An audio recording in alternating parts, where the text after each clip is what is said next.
Bonjour à tous, c'est Jigsaver, j'espère que vous allez bien. Aujourd'hui dans cette vidéo, je vous propose cette fois-ci de découvrir le petit problème que je rencontre avec Mobifly sur Microsoft Flight Simulator 2020. Donc concrètement, je suis en train d'interfacer des boutons de type rotatif, donc des résistances variables, qui sont branchés avec un signal à la masse, un signal positif, et en faisant tourner le bouton, donc j'ai une valeur de résistance qui va donc changer. Donc cette valeur de résistance, on va la retrouver tout simplement ici. Voilà. Vous avez ici donc Mobifly qui est en route. Voilà. Flight Simulator. On change. On va dans la vue du cockpit. Voilà, ici, tout simplement ici. Et là, c'est le bouton qui m'intéresse aujourd'hui. Donc ce bouton sert à régler la luminosité donc au niveau de cet écran-ci, qu'on peut changer d'ailleurs en faisant comme ça, ou tout simplement avec le simulateur.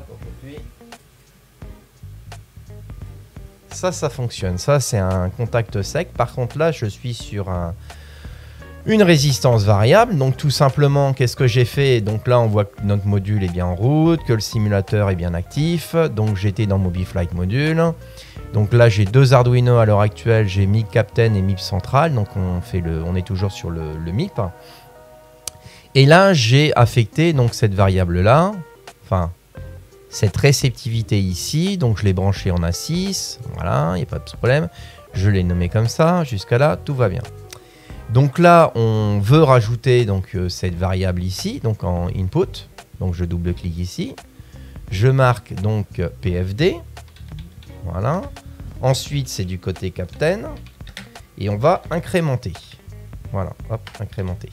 OK. Donc qu'est-ce qu'on fait? On vient ici, on choisit donc le module. Donc c'est MIP Captain, on choisit le device, en l'occurrence c'est PFD Captain Brightness. Je choisis donc Microsoft Flight Simulator 2020, je choisis donc Phoenix, mais c'est exactement la même chose pour Fly-by-Wire ou d'autres add-ons. Je tape PFD, on me propose donc 12 variables. Donc là en l'occurrence ce qui m'intéresse c'est la variable pour incrémenter. Donc on se situe à gauche. Voilà, je prends cette variable, je vois le code de cette variable, je fais OK. Voilà, jusqu'à là, tout va bien. OK.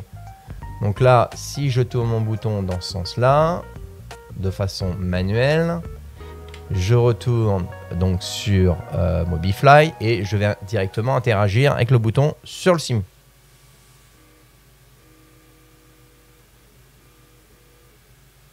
Et là, super, ça fonctionne. OK, très bien. Donc je me suis mis en mode debug, j'ai les informations ici, voilà. Donc on a toutes les informations.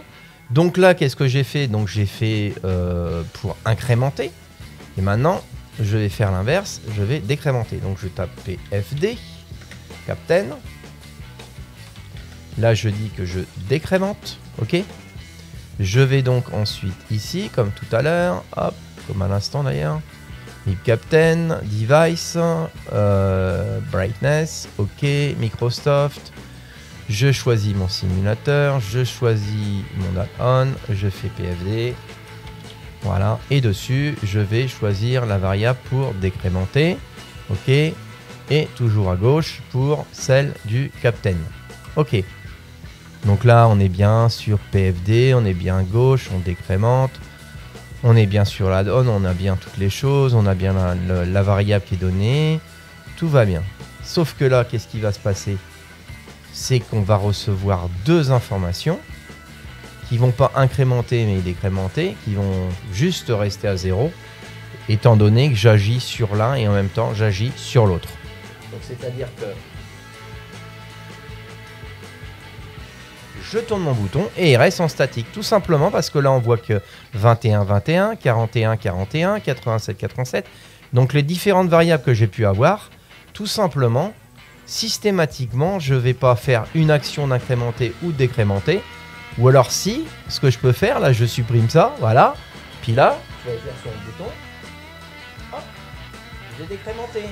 Et puis bah, après je vais revenir ici, puis je vais faire ça, hop, puis là.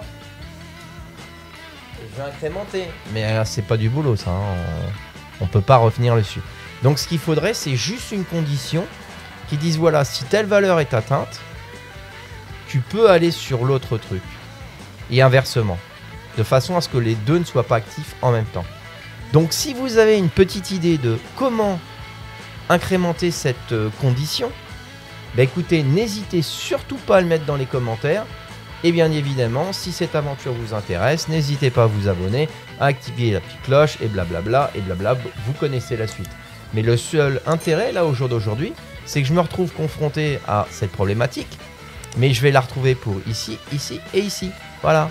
Et de l'autre côté, c'est la même chose. Donc tant que j'aurai pas trouvé, je veux dire comment faire pour ce bouton-là, ça sera la même problématique pour les ensembles des autres boutons. En utilisant les variables qui sont données. Parce qu'il y a d'autres variables qui sont incrémentées d'origine et qui vont fonctionner. Pour tout ce qui est pilotage automatique et autres, ça c'est bon, ça peut fonctionner en utilisant d'autres variables.